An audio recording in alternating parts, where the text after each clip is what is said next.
Okay, we will solve another exam. You can all see my screen? Yes. Right, let me download that.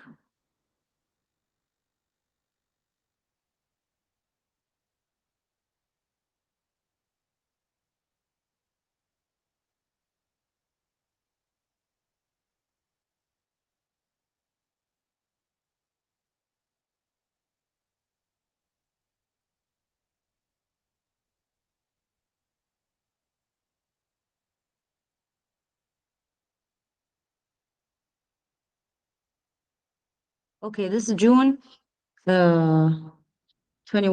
No, this is not what I wanted. Oh, yes, this one.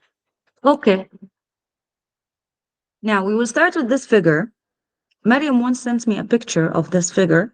On the real exam, it's actually much more clear than what you have on paper because when it is printed, the resolution makes a difference. Now, this is a picture of the tissues in the lungs. They tell you here it's a picture of the tissues in the lungs. What is A? What is A? A is zoomed in, look, and looks like this. So it is very obvious. What is A? Quickly.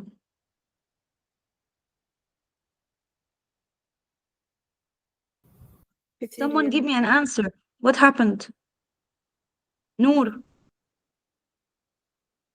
hello? Epithelium?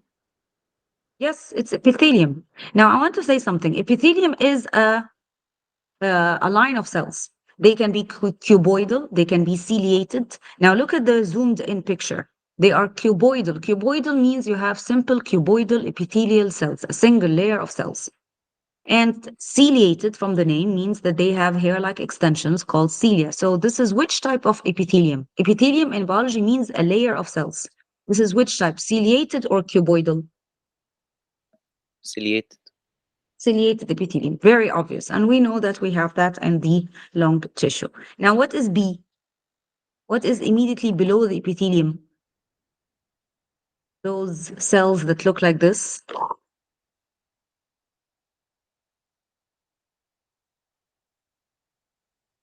Mm.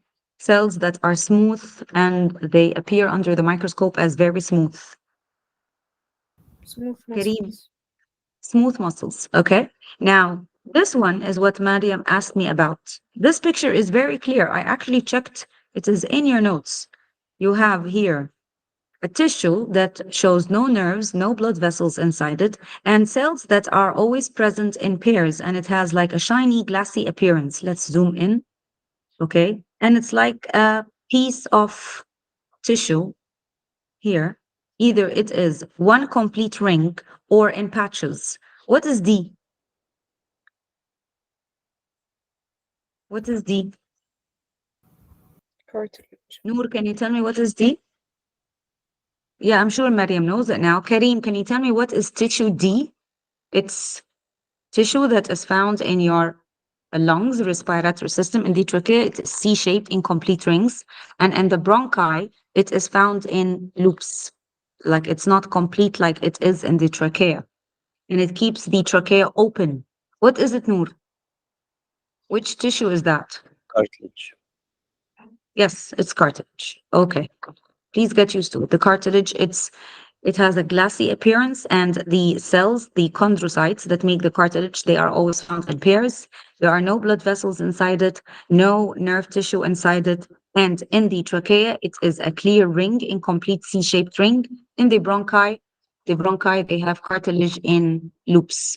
Okay, this is the main difference. Now they will tell you what C is.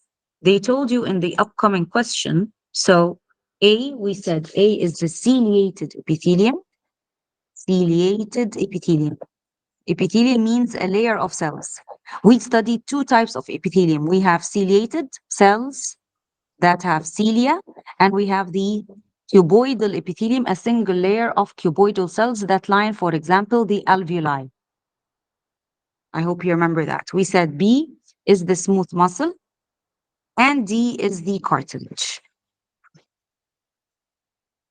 Now, describe the roles of the glands labeled C. in figure 1.1 in maintaining the health of the gas exchange system. So they told you they are glands. Which glands, Noor, that are found in the lungs? Very easy. What do they do?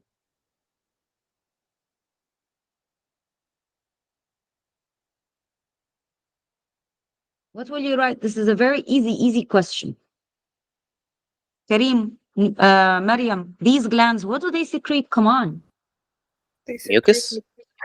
Of course, they secrete mucus. Of course, is there anything that crosses your mind? They produce mucus. What else? So, produce mucus. The word mucus will give you a grade. I want to write two more facts. Mucus, it blocks pathogen It doesn't from block anything. It doesn't block sticking. anything. I will not use the word block here. Acts as a physical barrier. Yes, it does act as a physical barrier. Now, what is the function of the mucus acting as a physical barrier? Fine. Acting as a physical barrier is not wrong, of course. The mucus, it sticks what? Come on. What is the function of the mucus, Noor? What does the mucus do? Mariam, are you speaking? I cannot hear you. Kareem, hello? It prevents chemical, قصدي foreign antigen from entering, foreign bacteria. Yes. That's Why don't you give me the answer, Noor? Why? Why do this you is what take a long time? I said like this from the beginning. والله. Okay, mucus helps to for the sticking of pathogens, the sticking of molecules, particles, dust. Okay, so it helps in sticking material, sticking pathogens. Miss, isn't a Yes, physical barrier sticking pathogens نفس الحاجة؟ you know you have to say that it actually makes pathogens stick together. Okay, and it is actually sometimes it is considered a chemical barrier. So physical or chemical will be fine because it is secreting a chemical, which is mucus. This chemical helps bacteria to stick together. Okay, so you have to mention the function that the pathogens stick together or the dust particles stick together, whatever. And when the pathogens or the molecules are stuck together, who is going to sweep them away? Cilia. Yes. Okay. So the mucus glands and the goblet cells and the cilia, they work together as a team. One of them produces mucus that will stick the particles or the bacteria or the dust or any foreign body, like you said. And then the cilia will sweep them away towards the lungs or away from the lungs. Away. Can you just come? Yes, away. Now, again, your problem away from the lungs to prevent lung infection. This is O level. This is O level material. I can give this question to O level. Now, the problem with you, Noor, is that you give me part of the answer. You do not continue. Talk, my dear. In biology, you like to talk. They want you to talk. Irghi. Okay? So don't tell me physical barrier and that's it. What is a physical barrier? Explain it. Fine. And you know the information because when I ask you, you tell me the information. So you know it. So be generous and write it down. Write all the information you know about mucus. Don't say it produces mucus or the goblet cells or the glands. It produces mucus and then stop. This is an incomplete answer. You take 2 out of 3 or 1 out of 3. What does the mucus do? Who else helps with the mucus? What is the main objective of the mucus? Protection, physical barrier, chemical barrier. It's a barrier in general. The dust particles will stick, they will be swept away. Write the whole story. You're too lazy to write the whole story. Writing the whole thing will give you the full grade. Now, here we have an oxygen dissociation curve, obviously. We have the partial pressure on the x-axis and the percentage saturation of hemoglobin with oxygen on the y-axis. Hyperventilation occurs when a person breathes too fast or too deeply. The effects of a hyperventilation: a decrease in the partial pressure of carbon dioxide in the air, in the alveolar air, an increase in the pH of the blood. So figure 1.3 shows the change in the oxygen dissociation curve as a result of hyperventilation. So here, solid line, the pH is 7.4, and then the dashed line, the pH increased to be 7.7. State the percentage saturation of hemoglobin at partial pressure of oxygen at 4 kilopascal. So what will you do here, Kareem? Again, very easy. How will you get the information from the graph? I will see in the y axis يعني هشوف فين في ال x axis و match it with the y axis Okay, you will go to the x-axis first. At which number? at 4. At 4. Okay, that's very easy. So you will go to 4 and you will move vertically until the graph stops you. The solid line is here. The solid line is pH 7.4. So it will stop here. This is 1, 2, 3, 4, 5. And it stopped at box 3. Now this is value 50. This is value 60. These are values of 10 in 5 boxes. So every small box has a value of what?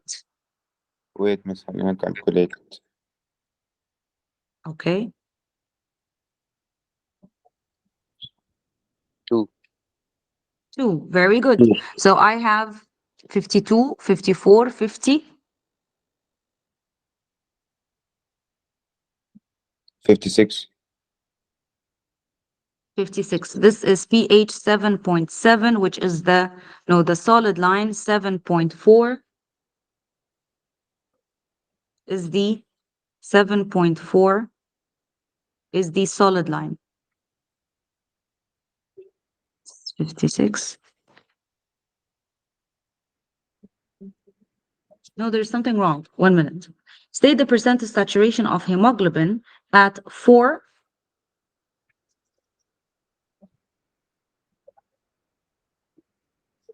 State the percentage saturation of hemoglobin at a partial pressure of oxygen of 4 kilopascal. What is wrong Okay. guys? Wait. Now the pH 7.7, you'll go to 4 also, and you will go to the dashed line.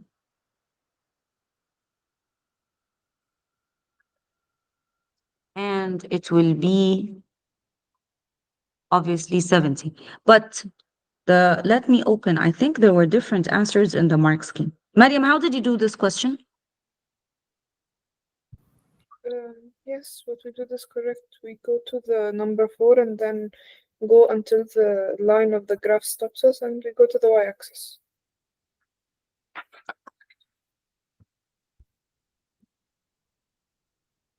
Let me open the mark scheme. I'm not sure.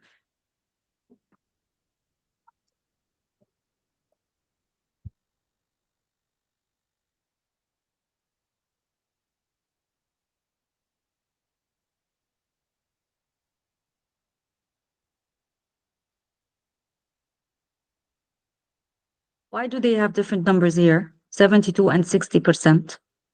Maybe when we have the paper physically يعني it will be easier to see. It will be easier to extract the numbers. But let me see. 4, 4, 4. Oh, yes. Yes, it is 60. Correct. Yes, you're right. Because it's not easy to get a straight line when I'm using the pen on the screen. Okay, so we know how to get it. Use the information to state and explain the effect of hyperventilation on the supply of oxygen to the respiring tissues. Now, this is also not a very easy as you think, by the way.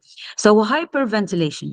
Hyperventilation, I want you to notice something. They said that when there is hyperventilation, there is a decrease in the partial pressure of carbon dioxide and an increase in the pH of blood. So, hyperventilation is the dashed line or the solid line? The dashed line. You are correct. Yes, it is the dashed line. I assume that most of you will think that you started with the dashed line and then you went down because this is what we are used to, a decrease in the affinity of hemoglobin. But what happened is that there was an increase in the supply of oxygen because you started to breathe quickly and deeply. This is hyperventilation. Okay, so you were originally at the solid line and then it moved up to the dashed line. So what can you tell me about the oxygen available to the tissues when the oxygen dissociation curve moved from the solid to the dashed line? What happens to the percentage saturation of hemoglobin with oxygen?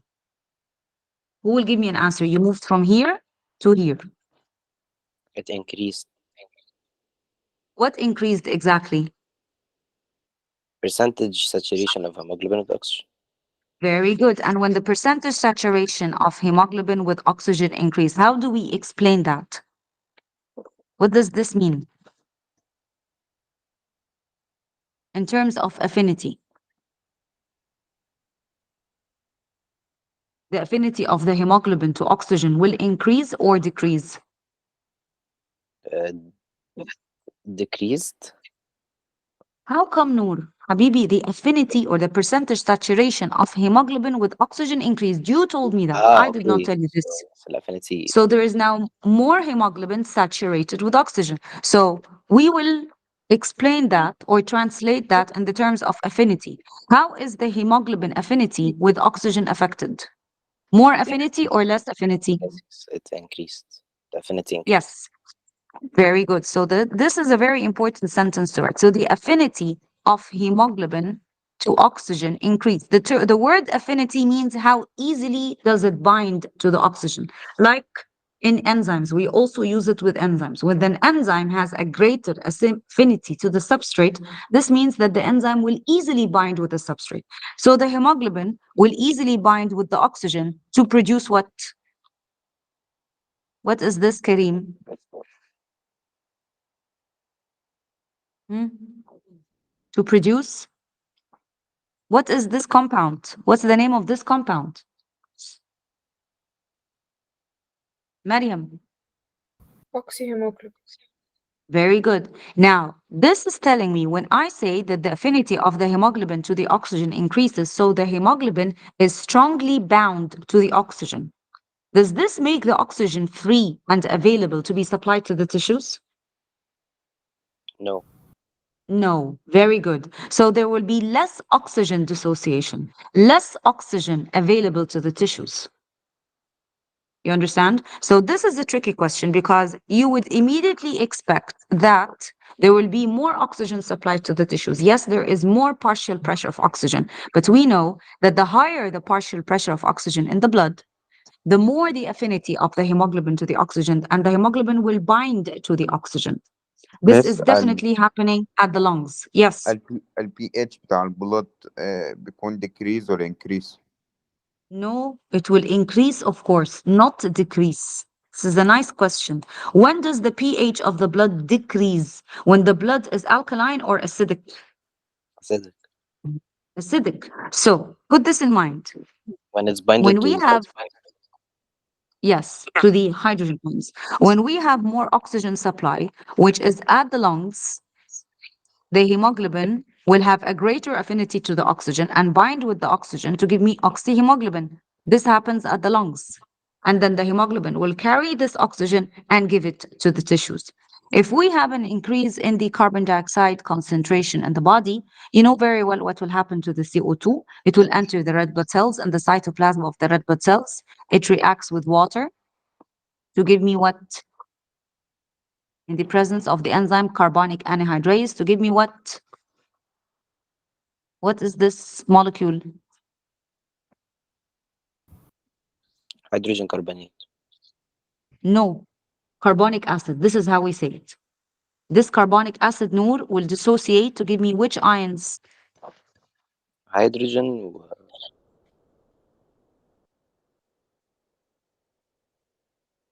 Hydrogen And carbonate. hydrogen carbonate ion. Yes, this hydrogen will lower the pH of the blood.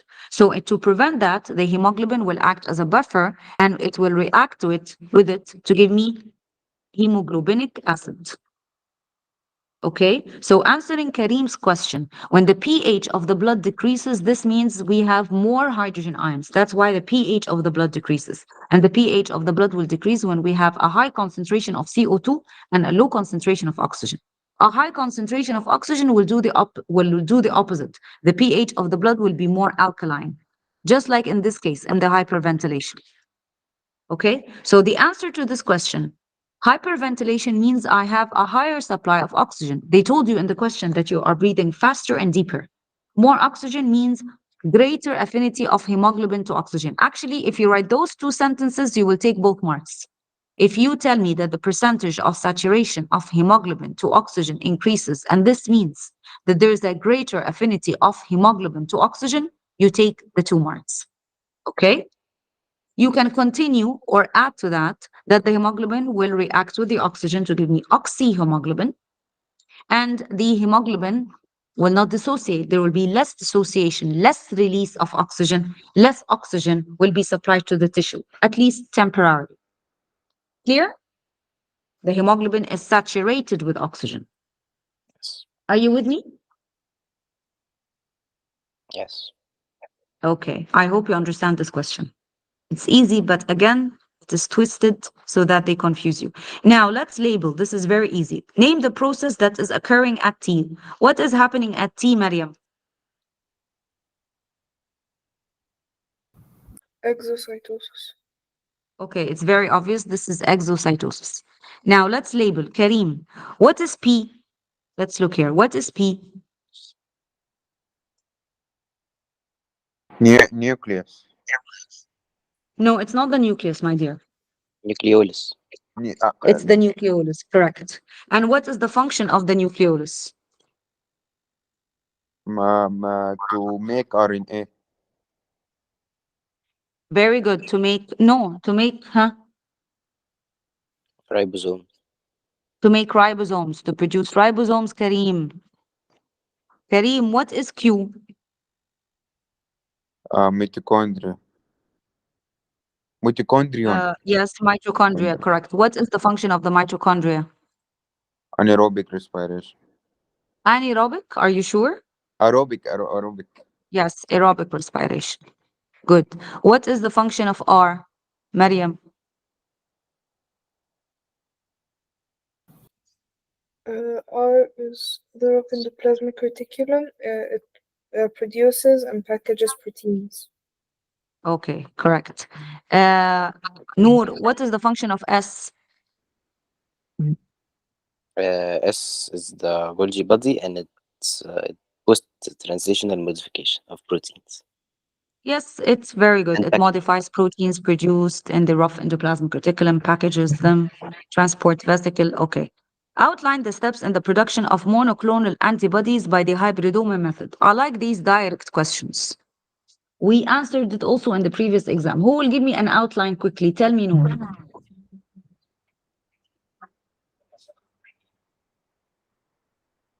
I don't remember what's hybridoma. No, Noor, no, don't tell me I don't remember, please. You have an exam in a week. If you don't remember now, then when will you remember? You did not study immunity? How many times did we answer this question? This is a highly repetitive question. The hybridoma and the making of monoclonal antibodies. And we explained it. You were with us in class when we explained it. No, remember. What do we do to create monoclonal antibodies, Noor?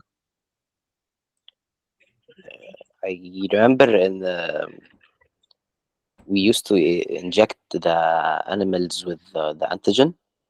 Very good. This is correct. So, step number 1, I'm going to inject a small mammal. Let's use a mouse with my antigen. Then what? What will happen in the body of the mouse? The immune response, primary Very immune good. Yeah, and the primary immune response will happen. And what will be produced in the body of the mouse? memory cells, plasma cells, No. Okay. Plasma cells or memory cells, there's a difference. plasma. Okay, the plasma cells, like we will not wait until the memory cells are made. We will,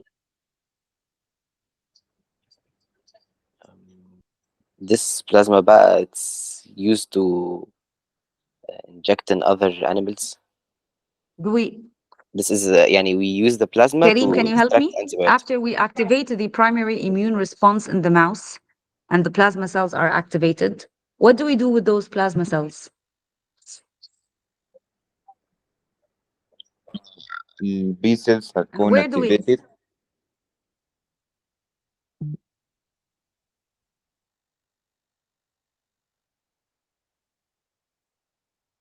مس.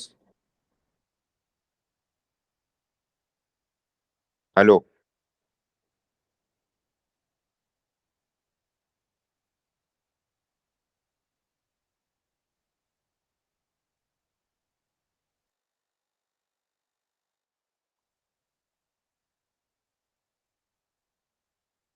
Miriam, can you help us? Yes, doctor. Okay, tell me. After we activate the immune response in the mouse, what do we extract? We extract the plasma cells from the spleen of the mouse. Very good. After we do that, what do we do with those plasma cells? First, we fuse it with the myeloma cells or cancer cells because they can divide by mitosis rapidly. Very good. And then when we fuse them, what will we create? This will create the hybridoma cells, which goes under humanization to prevent allergic reactions when inserted into the human body. Very good. Okay, we're nearly done. Excuse me. What else? And then we will put it in a fermenter or we will clone it so that it produces large scale production of the antibodies. And then it will be cloned or put in a fermenter. Now, boys, I do not expect you to tell me I do not remember, Noor. This is not the time where you will tell me I don't remember such an important lesson as immunity. If you don't remember now, then when will you remember? I don't know. Explain why this treatment does not prevent people becoming ill if they are infected again with the same pathogen. Let's Yes, read the. we can see the screen. Oh, okay.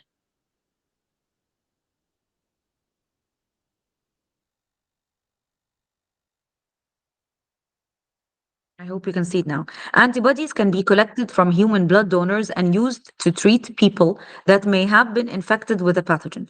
This prevents them becoming ill. So if you inject the monoclonal antibody into your body, you will be prevented from becoming ill. But will you have long-term immunity?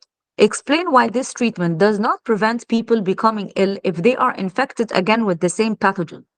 This type of immunity is which type? When I put a ready-made antibody into someone's. Artificial passive immunity. Excellent. This is artificial passive immunity. Is And it this the does not trigger the you? immune response. Very good. It does not trigger the immune response. What else will you write? That it is only short term. It gives only short term Very good. It is short term. What as else? memory cells are not reduced. Excellent. No memory cells. Does anything else crosses your mind? No memory cells, no antibodies.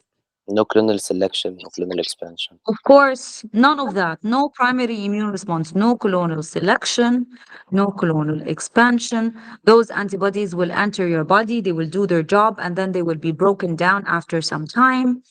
And if you are reinfected with the same infection, you will have the disease because you don't have memory cells. Okay. We said short term, we said temporary. I think everything is included here. Okay. No colonial selection, no colonial expansion. Very good.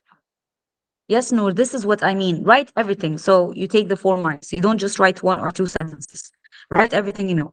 Most enzymes are specific to one reaction. With reference to the figure, explain how the structure of an enzyme provides its specificity. Now, this is again an O-level question. 2 marks. Tell me, Kareem, how can an enzyme be specific to a particular substrate? Very easy. The active site, active compilate, Complete. complementary, Yes, it's complementary complementary. receptors. It's complementary, of course. Now, these 2 words will give you the 2 keywords will give you the mark. I'll just ask you another question. This enzyme is which level in protein structure? Primary, secondary, or tertiary? Tertiary. Yes. And it has a precise 3-dimensional figure with a precise or a specific active site. Good. You can also add that when it adds or when it combines with the substrate, it will form an enzyme substrate complex. Okay, this is, of course, a graph that shows you the concentration of ATP. We have to read the question. This drug is used in the treatment of some cancers, and this drug affects the activity of TKR by binding to the enzyme component of the complex. Researchers investigated the effect of this on the activity of the TKR. Obviously, the TKR is an enzyme. Using different concentrations of ATP solution in an experiment, the activity of TKR was measured with no GNF5 and with GNF5. So this is a very common graph that we took before. This is the graph without this molecule. Okay, this is the activity of the enzyme without this molecule, and this is the activity of the enzyme with this molecule. What is this molecule GNF5?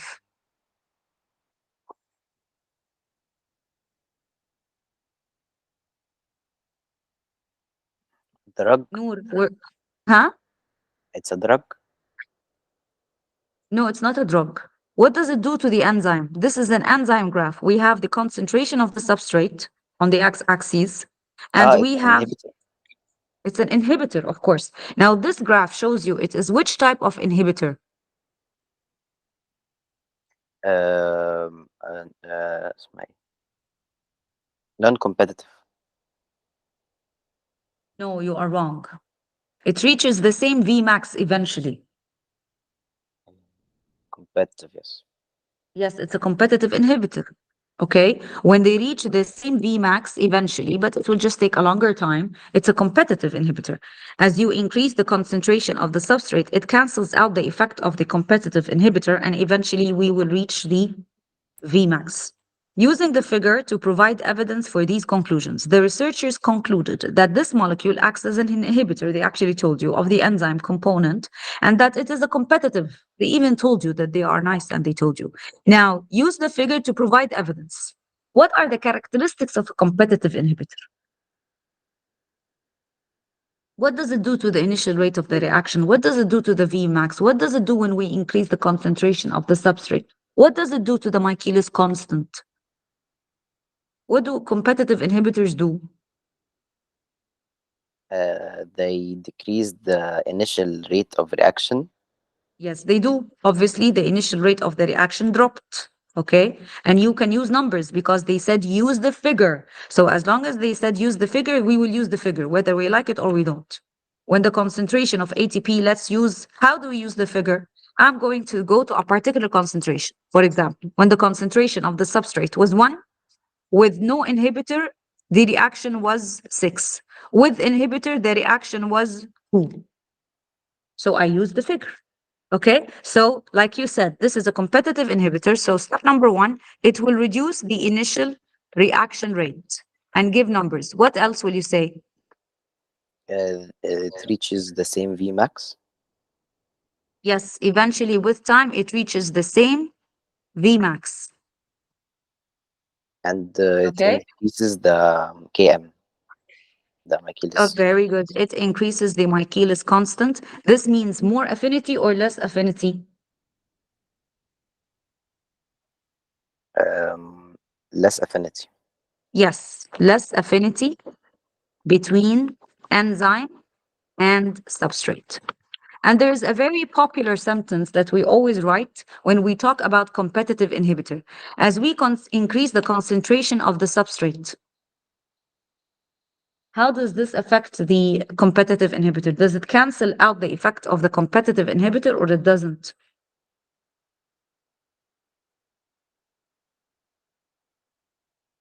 Mariam, can you pitch in?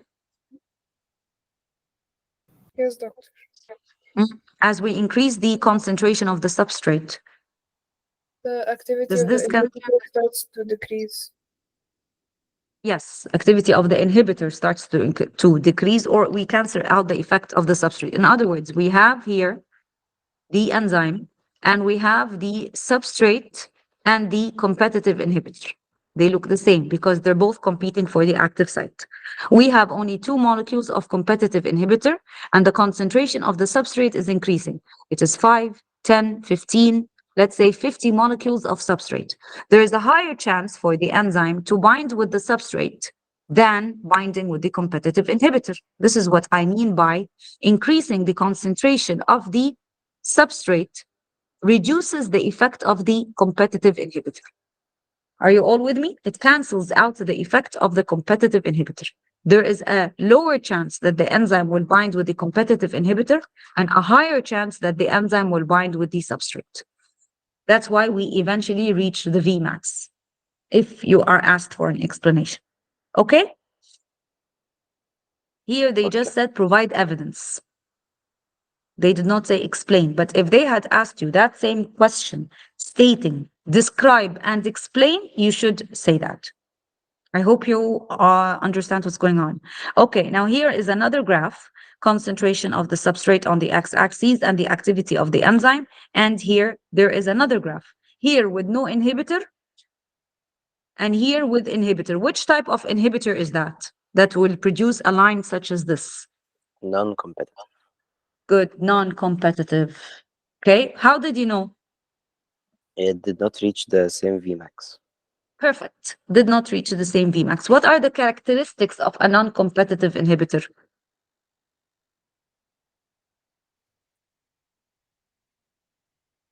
I think the Km Mm. it it's constant. Yes. Let's talk about the three characteristics in order. What does it do to the initial reaction rate? It decreases, but not. Yes, it decreases in both competitors, in both inhibitors. The initial reaction rate decreases. So there is a decrease in the initial reaction rate. Okay. Now tell me, Kareem, what does it do to the Vmax? The same Vmax or a decreased Vmax? Used. Of course, decreased Vmax. And from our information, what does it do to the Michaelis constant? The same or decreases? What, Mariam?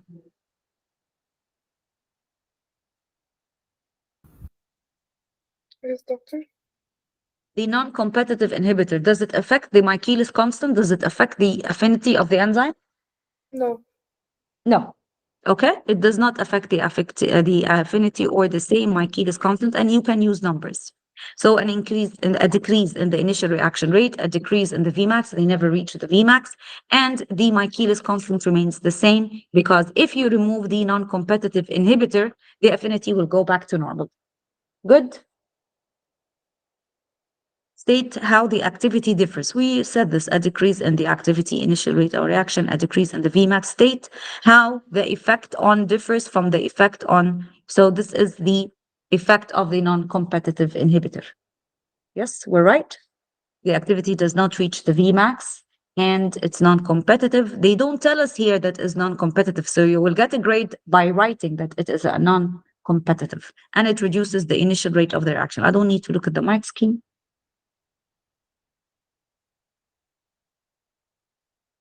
Okay. Biological molecules. State the name of the bonds that form between the glycerol and the fatty acid. We don't even need to look Ester. at the picture. Ester, very easy. State the name given to this type of reaction. When a bond forms between glycerol and fatty acid, water is produced. What type Condensation. of reaction is that? Condensation. Yes, I want immediate answers. This shows me that you're very sure. Describe the differences between fatty acid X, Y, and Z. I have to go to X, Y, and Z. What do you see is the difference? There's an obvious difference. What is Z? Which type of fatty acid, Mariam? Saturated.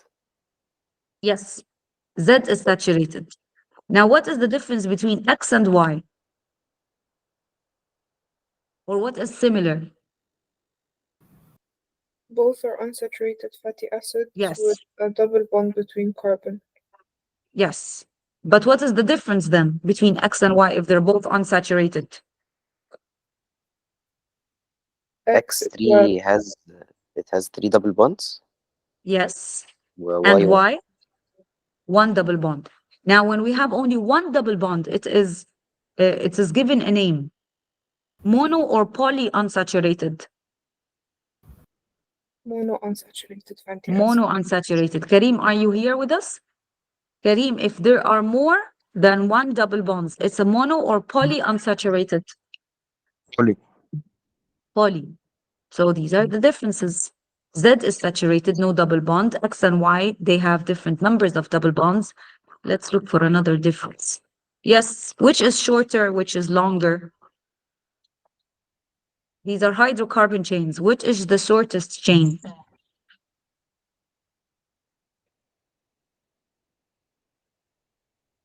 Now, come on. Which is the Z. shortest chain? Z. Yes, Z is the shortest, okay? And Y is the longest. So easy. Monos, I'm just writing the answers down. Mono, unsaturated. Okay, good. So we answered it. State reasons why triglycerides are described as hydrophobic. The exam is so easy. Why is it called hydrophobic? They are insoluble in water. Yes. Give me another sentence. Um, Cannot form hydrogen bonds. Excellent. Not form hydrogen bonds with water. Give me a third sentence in case. they are not charged. Excellent. Very good. They are non-polar, not charged, not polar. They have equal or unequal distribution of charges. Equal. Equal. Very good. Perfect. Equal distribution of charges. All this is hydrophobic. Explain why triglycerides are not suitable as a component of the cell surface membrane. So they're It hydrophobic. is They cannot. polar. It. Come on. We're talking about triglycerides, my dear, that are non-polar. We just said they're non-polar. Yes, yes, that's not polar. Yes. Huh? They They How can the why they are not suitable to be part of the cell membrane? they can't form a bilayer. Okay, yes, they cannot form a bilayer, but I want another reason. What are the features of a phospholipid and they don't have that same feature? there are no hydrophobic interactions. No what? No The hydrophilic. phospholipid, it's made up of what and the what? The head will And glycerol the head tail. وfatty acid tail. Yeah. Yes, okay, phosphate head. And this phosphate head is hydrophobic or hydrophilic? Hydrophilic. Very good. So we have a hydrophilic part and a hydrophobic part. And this is important so that we create the bilayer, the layer that is towards the water, and then part of it is away from the water. Can we do this with a triglyceride? Does the triglyceride have a hydrophilic part and a hydrophobic part? No. No. So it does not have a hydrophilic part and a hydrophobic part. Now, why is this important? To allow non-polar. Why is it important to have Why is it important to have a hydrophilic part? Yes. The cell, what do I have outside and inside? I have water here and I have water inside. And these heads are towards the water. They form hydrogen bonds with water. How can I do this with the triglyceride when the triglyceride is all hydrophobic? It repels water. It doesn't form hydrogen bonds with water. I cannot do this with the triglyceride. It doesn't have a hydrophilic part to face the water. It cannot form hydrogen bonds with water. It is insoluble in water. It will repel the water. I cannot form a bilayer. The opposite, so this answer is the opposite of this answer. Okay, there is no hydrophilic part. In other words, no phosphate head. I cannot form hydrogen bonds with water. I cannot form a bilayer. Okay, I cannot make it come close to water. And I have water outside the cell and water inside the cell. Here, that's why I cannot use a triglyceride. A triglyceride is one glycerol and three fatty acids. The phospholipid, it's close in structure, but it's not the same. It's a glycerol bonded to a phosphate and two fatty acids, giving the head hydrophilic features and the tails, they stay hydrophobic. Are you with me? So this answer is the opposite of this answer. Are you all with me? Any questions? yes. No. Okay. Explain what is meant by the term transmissible. Again, an O-level question. What is transmissible, Kareem?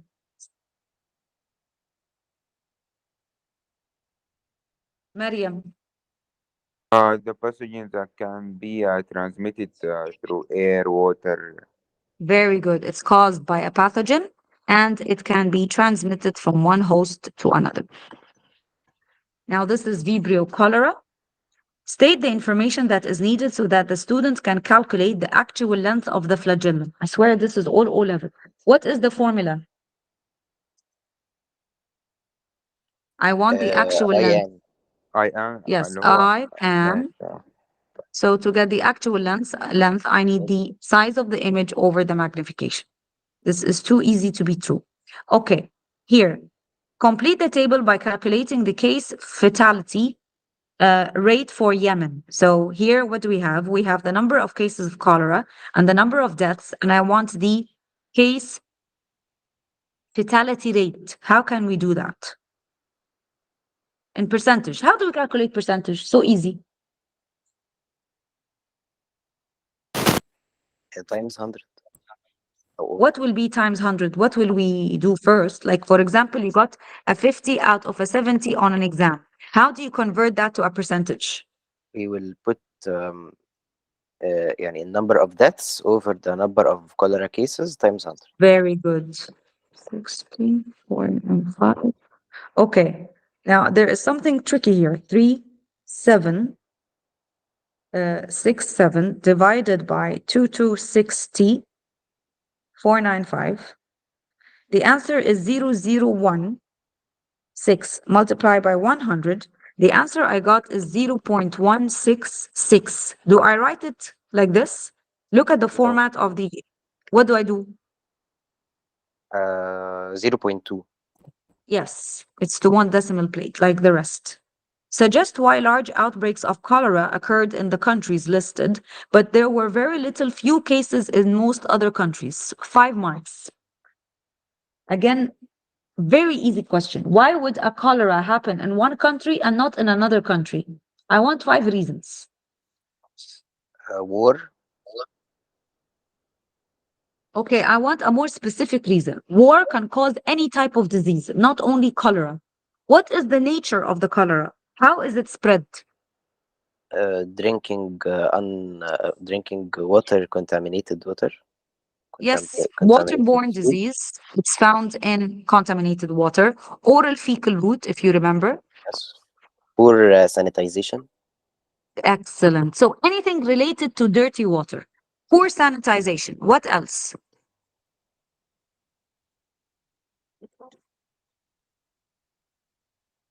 I want 5 reasons. Anything related to dirty water. Come on. What's the most important thing that will contaminate water? Sewage. Exactly. No sewage treatment. No sewage treatment, or the sewage comes in contact with our drinking water. And this contaminated water, we will use it in drinking. We will use it in washing our clothes, in cooking. We don't boil the water, no sanitation of water. We said that. And this can happen in wars, in natural disasters.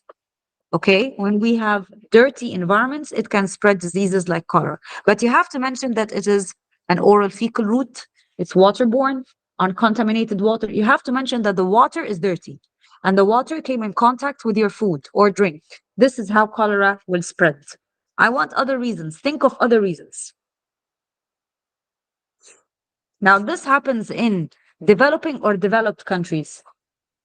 Developing. Developing countries. This is also important to mention. Okay, countries that have poor education or high education, Poor. poor, rich, yes, poor countries, no education, they don't know what cholera is. In rural We use also areas. Rural. in the rural areas, okay.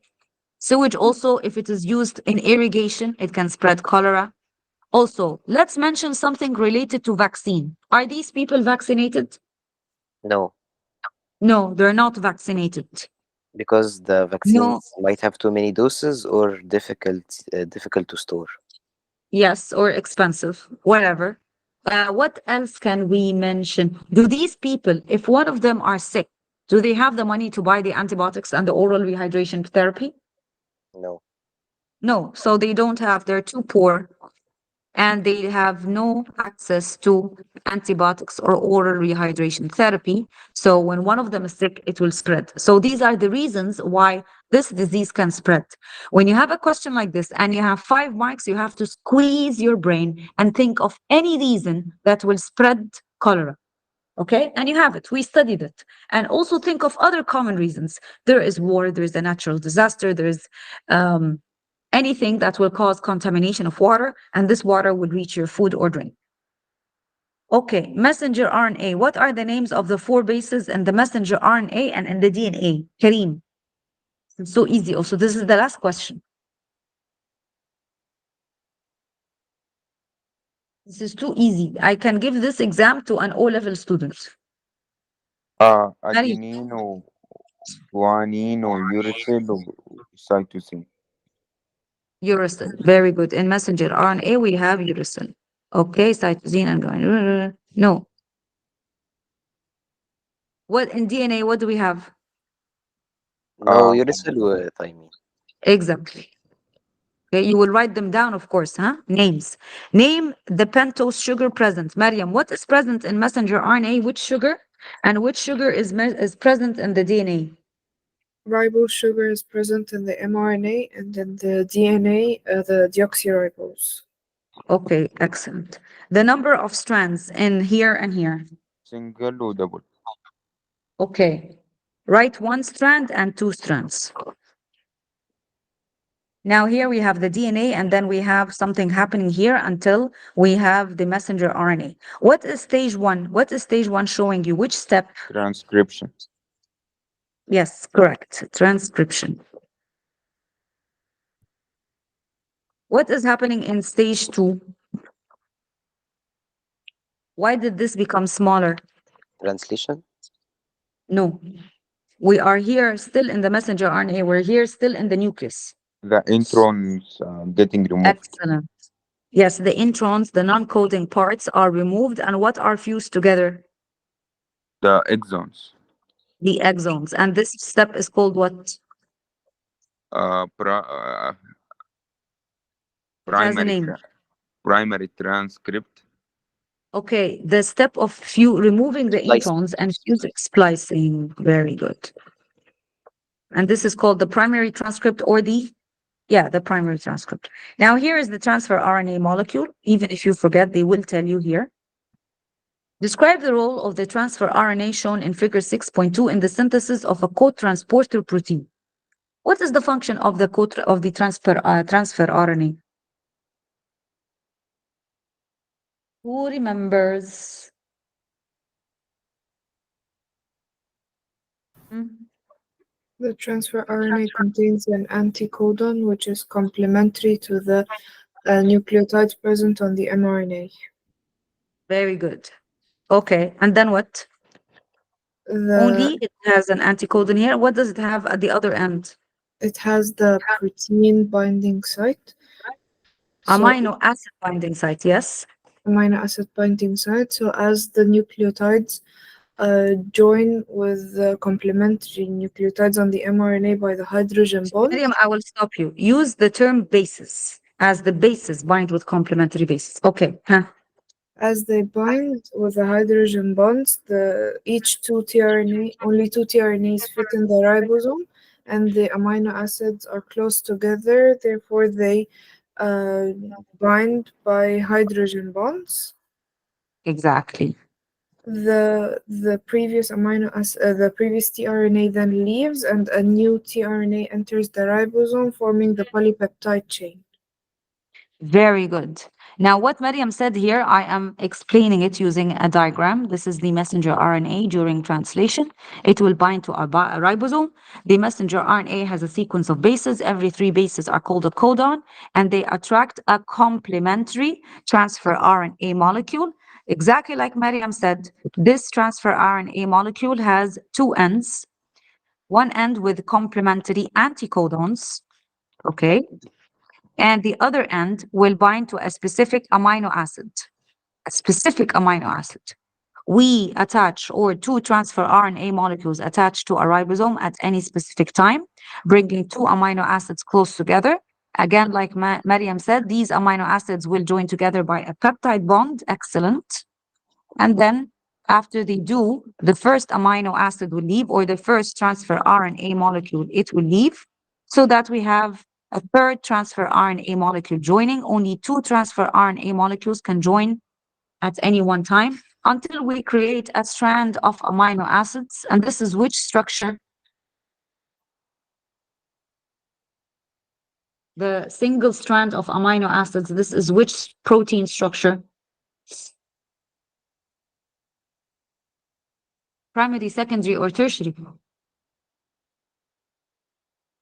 Primary. I want primary. I'm going to create a string of amino acids. This is the primary protein structure.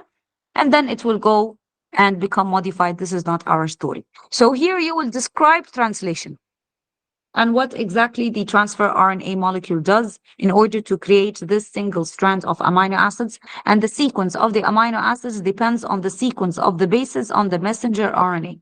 Okay, you will write the whole story to get the 4 marks, just like Maryam said. Okay, and a question like this is a nice direct question. A question like this, you can make a small diagram. It's accepted, and it will help in the explanation. Outline the role of the co-transporter protein in companion cells. Very nice and easy and a direct question. Who will remind me?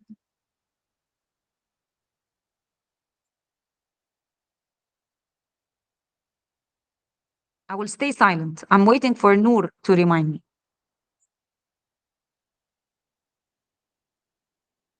It helps in the movement of sucrose into Very good. the companion cells, into the Very upstream. good. I- Huh? This is one sentence. How does it do that? This is the companion cell. This is the cytoplasm of the companion cell. This is the cell membrane of the companion cell, and this is the cell wall. You can start from the very beginning of the story so that your story is nice and organized. We have sucrose here in the cell wall of the companion cell. In low concentration or high concentration? High. No. Low. Yes. In low concentration, Noor. Let's start so that we are not confused from the beginning of the story. This is a protein in the cell membrane of the companion cell. Which protein? This is the companion cell or the cell membrane? This is the cell membrane of the companion cell. This is the cell wall of the companion cell, and this is the cytoplasm of the companion cell.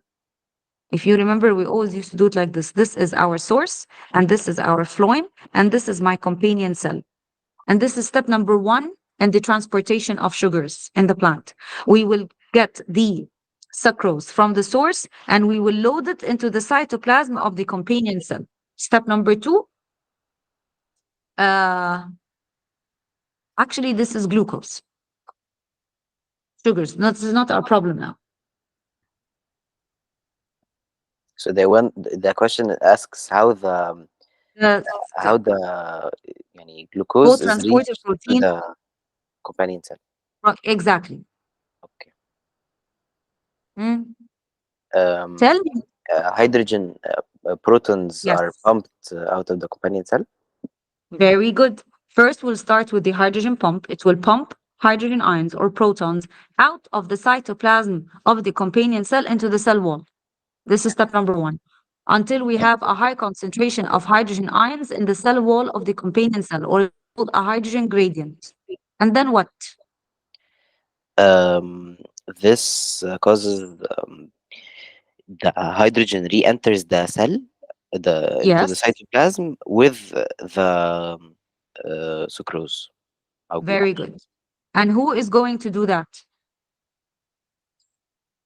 Uh, the The protons, the co-transporter, yes. Yes. Okay. So the hydrogen ions will build up in concentration in the cell wall of the companion cell. And then the co-transporter protein here will take action. Co-transporter means it will transport two things at the same time.